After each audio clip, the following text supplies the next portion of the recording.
Hello, everybody. Welcome to Friday's Earnings Watch. We've got a lot of great stocks to cover today. Let me share my screen and we will get started. All righty. So these are the six we're covering. Let's take them in order of market cap. Let's go with EOG, one of our favorite stocks. This actually happens to be on our focus list. We love the business. It's a toll taker, so they're not really sensitive to the energy cycle.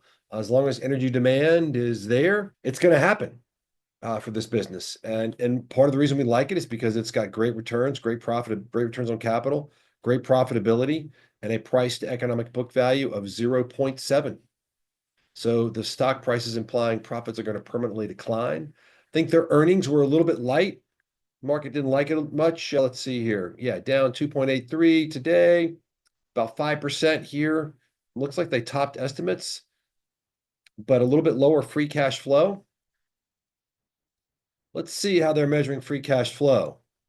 What are we showing on free cash flow? We're still waiting. We're waiting on a new 10K. So we're going to get a bunch of information here soon. It's possible some of this information will change. Look, we're getting tons of 10Ks in every day. I think we're probably going to have analyzed 1,000 this week or more. 1,000 last week, another 1,000 next week. Maybe last week was more like a 500. Anyway, we're crunching a lot of data, and these ratings can change a lot with the 10K. I mean, that's your annual report. That's a big number. Let's see what free cash flow has been historically. Wow. Oof.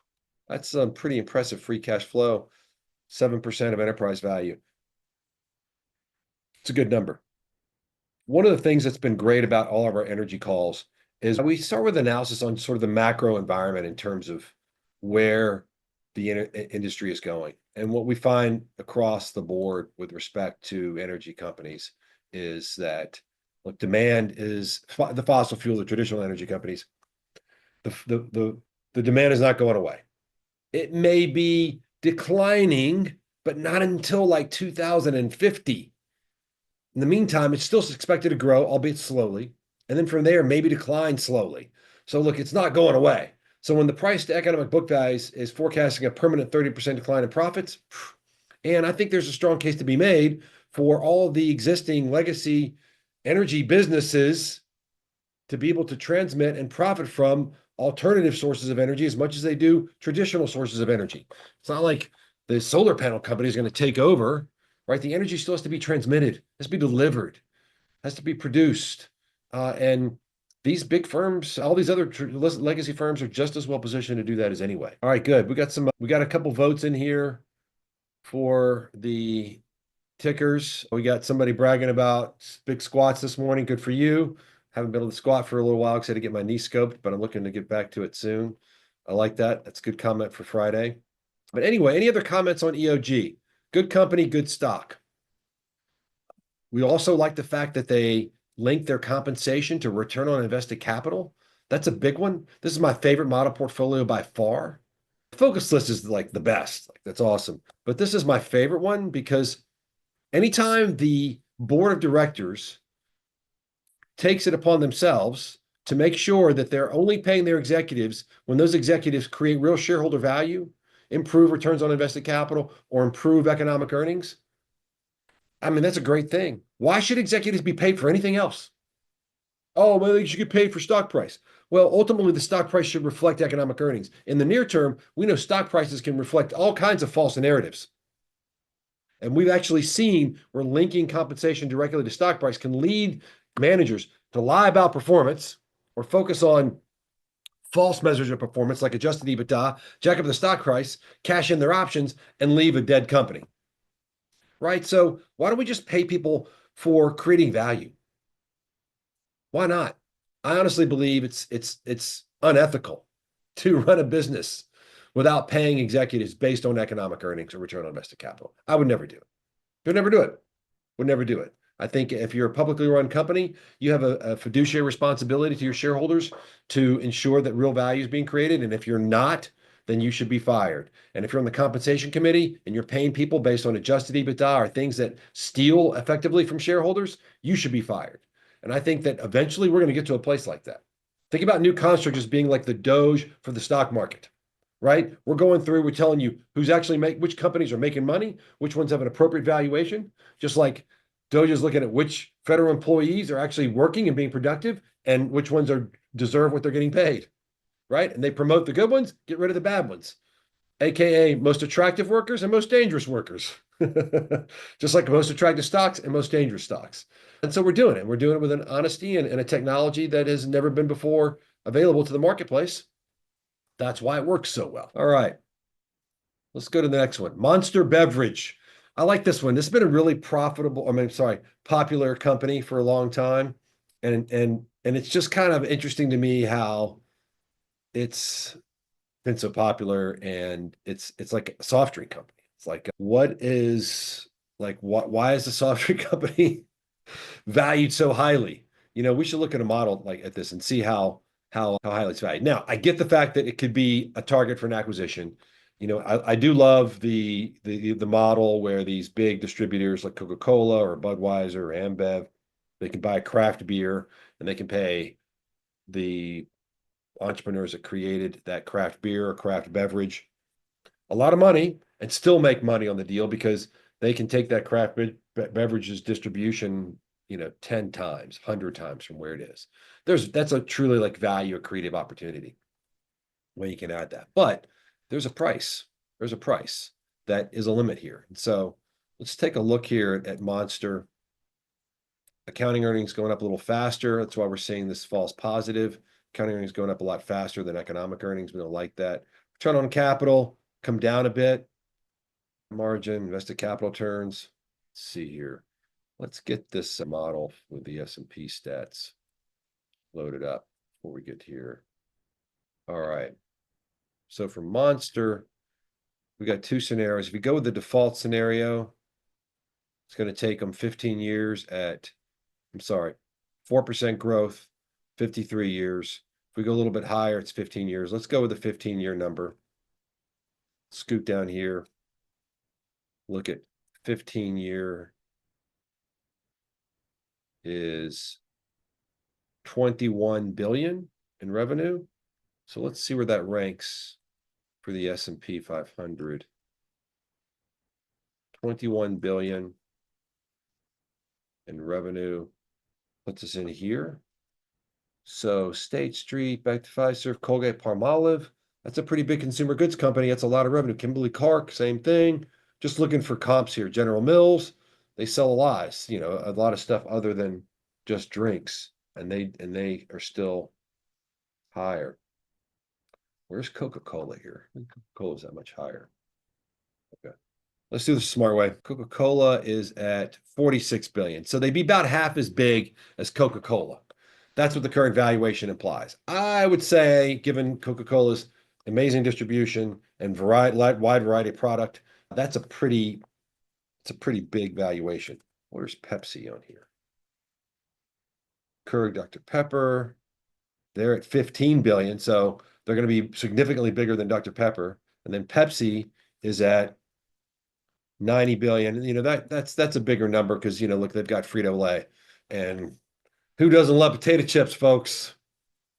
Right? Fritos, potato chips, all that good stuff. Cheetos, terrible for you. Honestly, I don't really eat that stuff because I think it kills you from the inside and the outside. It makes you dumber, makes you slower, makes you fatter, all those things. But look, a lot of people love it. Anyway, I think the takeaway here, I know I said I wouldn't get into a reverse DCF model. Can't help myself. I think it's fascinating to really understand what the expectations baked in the stock price are. Let's take a look at the notepad. Let's see where that ranks, because I think that's going to be actually an even higher kind of notepad. Look at both of them. Seeing a pretty good hockey stick here, right? The notepad is at 4.7 billion. So let's come back in here, sort by notepad. What was it again? 4.7 billion, 4.7 billion.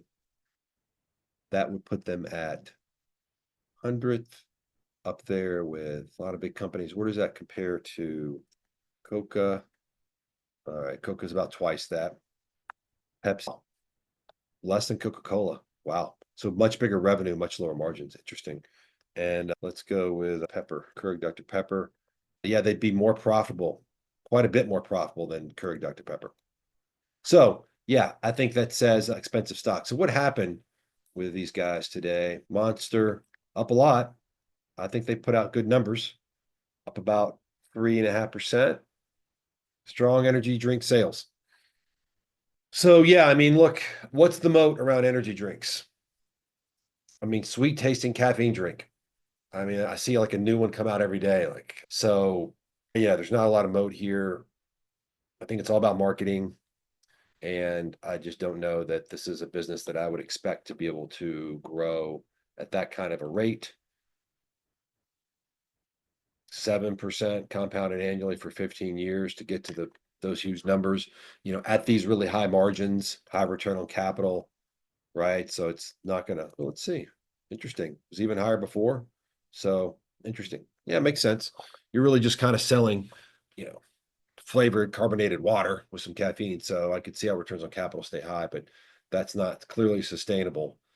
So anyway, yeah, they had a good report. Stocks up. I think I call this a false narrative. Like any relation to the back to the fundamentals, like breaks the narrative, right? Oh yeah, great, they did well, but the stock price has all of that and much more baked into it. Wall Street doesn't want you to do that.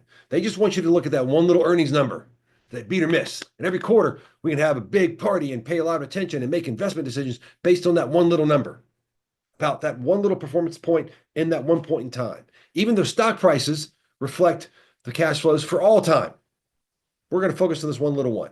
Don't you see how the game is going here? Right? Don't look over here. Don't look behind the curtain. Don't understand what's really going on. Just pay attention to what we want you to see. All right, Warner Brothers, strong beat call here. By the way, we're seeing a lot of suspended ratings because a lot of these 10Ks are due in. We're in the middle of 10K filing season, so not surprised to see lots of Ks coming in here and things suspended. All right, so interesting here. Low return on capital, neutral economic earnings, really strong free cash flow. I think there's been some sales here on the balance sheet. Price to economic book value is 0.4. So I'm curious. Economic earnings headed down, return on capital hurting, no PAT margin just broke down here negative. It's a very scalable business. I think they had a nice beat. We're predicting a beat here. Strong beat, and stocks up. They beat. I think they had a positive outlook on their subscriber growth, which is what everybody cares about. So interesting. All right. Warner Brothers. It's unattractive. It's kind of a middle of the road here. I mean, we got one green here, but the rest of it is pretty rough. So I would say be careful, expensive. I like this business better than some of the other ones we talk about. I think they've got something that's sort of unique, right? I think they've done a good job of original content, but it's a super commoditized business, right? Netflix used capital as a weapon as a long time. Like, and by that I mean they could afford to lose a ton of money and burn a lot of cash for a long time to build up a customer base that they're now able to monetize. And they were very fortunate that they had that kind of capital, but they burned a lot of capital for a long time. They still made shareholders a lot of money. That's a very rare thing when you have investors willing to fund that much cash flow destruction that we saw with Netflix. They only just recently become somewhat positive. I know the margins and return on capital, Netflix have gotten better, but they were still horribly free cash flow for negative for a long time because they were just capitalizing cost of the balance sheet. So it made the numerator look a lot better, which even fools return on capital sometimes. If you capitalize expenses, it's going to absolutely overstate your return on capital, which is why we don't capitalize expenses. Those of you who are clients, you can go read my thesis and paper and model on that where I show that capitalizing expenses is a fool's errand. All it does is make companies look better in the short term and look worse in the long term. So it just creates noise. Ultimately, focus on free cash flow. That's the way to go. All right. Norwegian Cruise Lines. Interesting, right? Interesting company. We haven't talked about a company like this for a while. Waiting for a new 10K. A lot of neutral here. Price to economic book value is looking big. I'm guessing this is like kind of a difference here, right? You got a really high, expensive price to economic book value, but a low growth appreciation period. I think market implied growth appreciation period. I think if we open this model up, what we're going to see is that margins have come down here a good bit here recently. And so the current the current notepad is a bit depressed. If you normalize those margins a little bit and you put those into the model, you're going to see a slightly better looking company. Let me see if I'm right about that. Notepad margins, not really. No, notepad margins on the rise. So that's interesting. Got to take a look at that. Maybe just the growth and the consensus is really strong, have it bouncing back pretty fast. See what free cash flows look like. Yeah, this is some bad times. This COVID times were tough for these guys, but it's bouncing back. So this is a business that I would say, I mean, it's kind of one of those cyclical. It's going to, I guess, do as well as the economy. And we know now that the economy is sort of two classes. You've got the rich and the not rich, and the rich can go out and spend. And I think there's a lot of speculation as to whether or not the rich can spend enough to sort of buoy the entire economy, even though a lot of regular folks like me are not going to be able to do anything close to that. So I think, I don't know, it's an interesting situation. I don't know if it's tenable for a long time, and I'm hoping that a lot of the changes we're seeing will address that. So let's see what's going on here with this. Wow, I guess off coming out of COVID. Oh, wow. Okay. So, wow, that's a high number. So, for whatever reason, that's a really high default NOPBT margin. Let's see what, geez, that's crazy high. To put a ticket in the system and ask what's going on with that. Let's see what it shows when we lower those margin assumptions a little bit. Yeah, very different profile. So as a default scenario, pre-tax profit margin, it's a bit aggressive. Interesting. Surprised to see our default that high. Probably something that should be closer to neutral would be like a 15, 12 as a pessimistic. Probably make more sense. Interesting. Okay, so Curtis is weighing in here. Maybe that's what the deal is here. Curtis is laying in saying that normalized margins in the cruise business are 20+%. COVID crushed them. Yeah, I mean, I'm willing to believe that. I'm okay with like wiping out these years, but I'm not seeing 20% for these guys. I mean, 19, high 19, 20, 18.6, 19. So interesting. Neutral, 16 years. Okay. So if you do believe they're going to get back to those margins, then it is cheap on the market applied growth appreciation period. Thanks for weighing on that, Curtis. I'm not an expert in this industry by any means, but you get the idea here is that with this kind of a tool, you can really hone in on like, what's it going to take, right? What kind of margin? And you could go to management. Imagine if you were like a professional Wall Street investor, you can go to management and say, what's the margin going to be? Tell me what you're going to do. And then ask them, okay, how do you justify your stock price if your margin's only going to be X? Or if your margin is that, do you think your stock price is worth this? I mean, imagine the kinds of conversations you could have with the management team with a tool like this, especially for those management teams that were complaining about their stock price being too low. Okay, well, if you think your stock price should trade at $30 a share, show me how you're going to get to 7.1% compounded annual revenue growth with a 3.1% ROIC minus WACC margin, and do that for 6 years. Answer my question. Oh, I don't know what you're talking about. Oh, you mean you don't understand the economics of your own business? Right? This idea that management should not be financially literate about their own business is a joke to me. It's okay if the CEO says, oh, you need to talk to my CFO about it, but then CFO should be able to come in and just crank on it, right? Right there, right then and there. Let's put everybody on the same page. Investors, analysts, and the companies, Wall Street banks, everybody. Let's all look look at stocks through this lens. So I'll just be honest about what's going on. How cool would that be? I believe that's going to happen. I believe it's going to happen. I don't know if it's going to be this year, next year, or even in my lifetime, but at some point in time, this whole backroom valuation dealing BS stuff, it goes away. Just in the same way that technology has created so much transparency and shined a light in so many dark corners of our world, they're going to shine a light in dark corner valuation and profitability. And it's going to go away because it doesn't do our society any good for there to be such a disconnect between what is presented to the world with respect to profitability and valuation and what is true. And I just believe that as a society, as a civilization, we're moving in the right direction. I'm very bullish about humanity in that way. Very bullish about how transparency and honesty and integrity will win the day. Because candidly, negative behaviors are self-defeating, right? The reason that society is advancing more often than not is because when you do really bad things, if we're all out there chopping each other's heads off, we all die, right? If we're all out there lying and cheating all the time, nothing works. Trust is sort of the essential fabric of humanity. And I think we all deep down know that. Without it, things go downhill really fast. So, yeah, that's my belief. Sorry to get on a tangent there, but it's Friday. It's tangent time. Okay. One of these days we'll do one of these live, and we'll run out of some hotel space, and on Friday we'll do this as a happy hour. How about that? That would be fun. All right, install building products. I was happy to pick this one out of the list because I've heard a lot of sort of like Buffett heads talking about this stock, right? They probably love it because it's got great economic earnings. But are they looking at the reverse DCF model, seeing great free cash flow? Are they looking at the valuation the way that we are? Probably not. We talked about Domino's Pizza a couple days ago, one of the original super stocks with the golden metric in place, right? We loved it, but it got too expensive. Now Warren Buffett's getting in there, and like other friends of mine who are Buffett heads, like claim they like it. Let's break that down. Is that a good idea? Right? I don't think so. We don't have enough time for me to get into the reverse DCF on this one, but I think the answer is obvious here. Great company, bad stock. It's a crowded trade, folks. Move on, find something else. Take your money and go.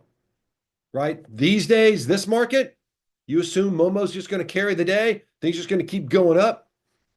Roaring Kitty, meme stock style. I don't know. I'm just not a big fan. Dentsply Sirona. Fun to put this one on the list because this was I think we did a big piece on this a long time ago. We did a danger zone talk about this, mostly because we were talking about misaligned compensation. The top 7 executives listed compensation is based on revenue growth, non-GAAP EPS targets, and meeting strategic goals. Companies' executives pocketed tens of millions in compensation in the past decade, while ROIC has been in steady decline. I think if we look at this stock, when did we write that article? 2017. So you got to go back a ways. And we wrote it right around here when it was crazy high. Okay, good call. Goodness gracious. When did exactly we write that? October 2017. Wow. I mean, okay. Talk about calling the top. And had a little Wall Street action there, COVID action, and now where is it? So yeah, that was an awesome piece. Good for us. We've written a lot of stuff in the past, my friends, so I don't remember them all, but I remember bits and pieces. And so yeah, as a good friend of mine on Wall Street used to say, Mike Mayo, he's like, listen, nobody pats other analysts on the back. When you have a victory, you got to take a victory lap because no one's going to give it to you. So apologies for me breaking my arm, slapping myself on the back there. But yeah, it's still not a great business. What did it say? Did they beat here? I couldn't find anything about this. Couldn't find any simple headlines on whether or not they beat or not. But my guess is that they may have, but the market didn't care because it's already expensive. So just, not a great business here. It's a commoditized kind of business, not a lot of, opportunity to build a real moat. And I think in dental supplies, I think they did a big. Oh, this was about the original acquisition and the merger and all the synergies. So I can't tell you how many times I have heard Wall Street analysts and executives talk about synergies from an acquisition.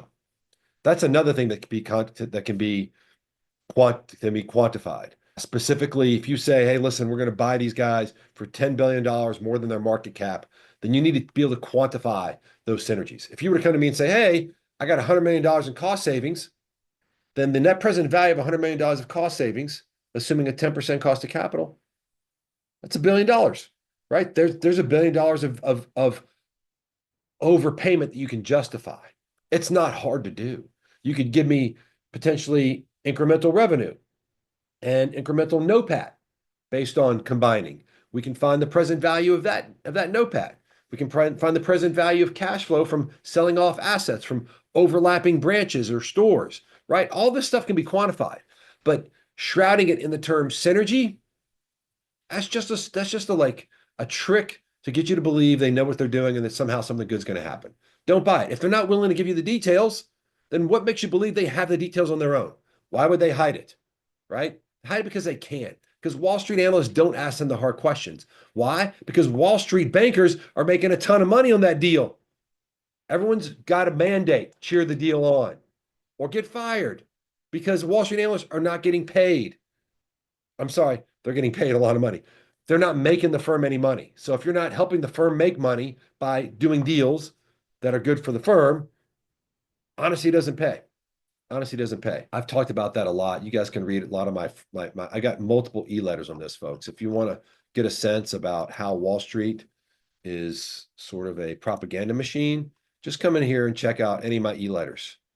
Why Truth Matters is a great one. Humility Matters too. Fake news is cheap for a reason. Let's see. Where's that one? Oh, here we go. I got to go back some more. Yeah. Oh, yeah. Yeah. This speech was BS. I mean, I like his meaning, right? You know, his goal is like, oh, you got to work hard, but it's more than working hard. If it was just about working hard, then every schmo could get out there. There's a lot of luck and there's a lot of talent out there, and I think it takes a lot of humility. This was sort of this is what I love to talk about is when asked what he said to David Taylor. This was a huge match. These two amazing wrestlers, amazing people. This was after a match, and basically this guy Aaron Brooks defeated the reigning Olympic champion and ended his Olympic dreams. Like David Taylor was done. And by the way, these are the most hardcore people, some of the most hardcore people in the world. They will fight. Wrestlers know how to fight in a way that's like different, otherworldly. So when these two like immovable forces, meet, it's an amazing thing. And it's amazing to see like this humility from the winner. And when asked, what he said to me, he goes, I told him I love you. He said that David had pushed him to be better by setting such a high standard, illustrating the transformative power of competition. And so I just think that's awesome. That's a great e-letter. Really getting philosophical on you guys today. Hope that's not too annoying. But there you go. All right, let's get back to business here. We got a couple. Plug Power. One of our analysts for a long time was always like, he was like, hey, can I trade it? I'm like, okay, yeah, Plug Power, go for it. He hated this business. I think he was like, he wanted to be a zombie stock. Maybe it should be a zombie stock. See what's happened over the last few days. Year to date, like 24% of its market cap. Yeah, I mean, look, this is a pretty bad looking business, my friends. I don't know, you guys look at the numbers. Nothing good here. Weak internal controls. Oof, we just suspended it. We probably just got, oh, that was a year ago. Sorry. Weak internal controls. Bad news. I would note that we a lot of times see this weak internal control stuff go on for a while, like, years. Not a good sign. So will be interesting to see if they reverse that. But you got economic earnings maybe getting a little bit better. Return on capital, bad for COVID, but trending down. Margins trending down. Free cash flow trending down. Free cash flow negative, negative, negative, negative. I mean, there's been a false narrative story, out there. This has got to be one of them. The energy sector is our favorite sector. It's a very attractive rating. I think it's our favorite sector. I shouldn't say that. If you guys were on here earlier this week, you know that just a couple of days ago, this list looked different. Ratings are changing. Sector ratings are changing. We're getting in a lot of new data, but the energy sector still up there.